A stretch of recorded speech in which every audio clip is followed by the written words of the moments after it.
ano gid man, mas okay nang ganun. Tapos pero focus ka lang, ganun ka lang. Para hindi ka na ayaw mo lang nga mamahok. Hakdo. Linti man yung cellphone. Nagkusa sa stop. Nag-video-video ko. Wala. Atay lang.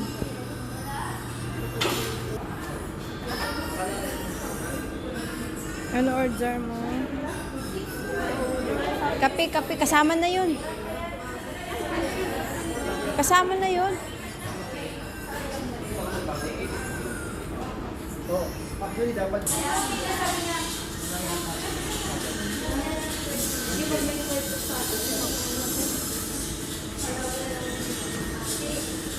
Makasama na to. Mm-hmm.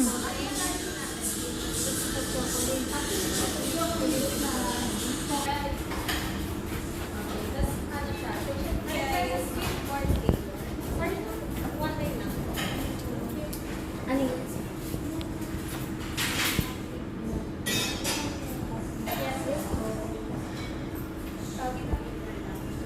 Tapos, yung chocolate natin, ito yung chick natin, meron tayong chocolate wrap, pero wala tayong mga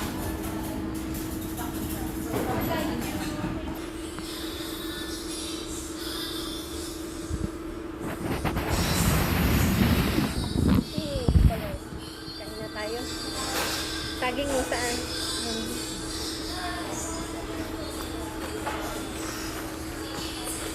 Mainit-init pa.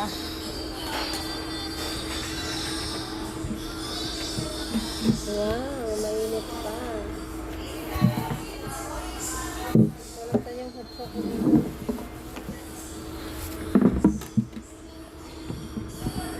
So, saging. Tapos, anay siya. Kailangan pa tayo. Breakfast tayo sa McDo. Hot choco. Tapos, para tipid. Saging. Nagbaon kami ng saging. Guys, practical na tayo ngayon. Nabuksan mo. Yan na lang nabuksan mo. Ay, hindi ko. Yan Ay, na ito lang. na pala. Nabuksan. Nagkagat na pala ako.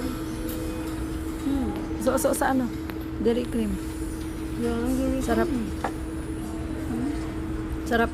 Wala na.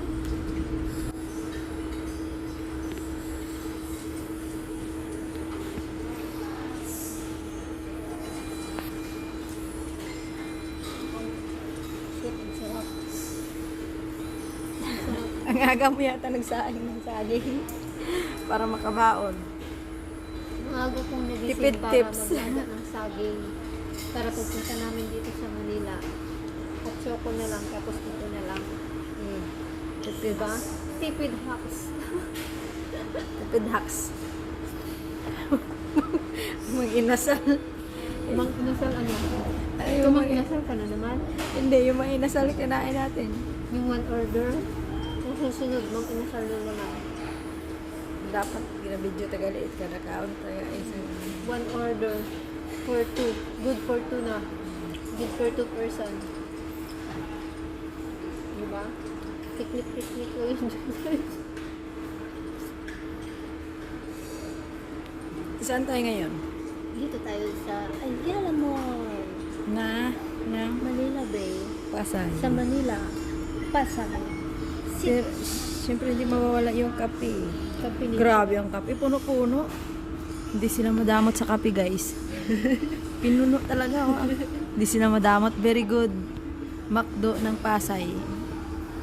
Alam na alam nyo yung nung iinom ng kape, pala inom talaga ng kape. Tingnan mo, punong-puno. Parang hindi na malagyan ng asukal kasi aapaw na. Eh? Char. Kaya mambuking kagit.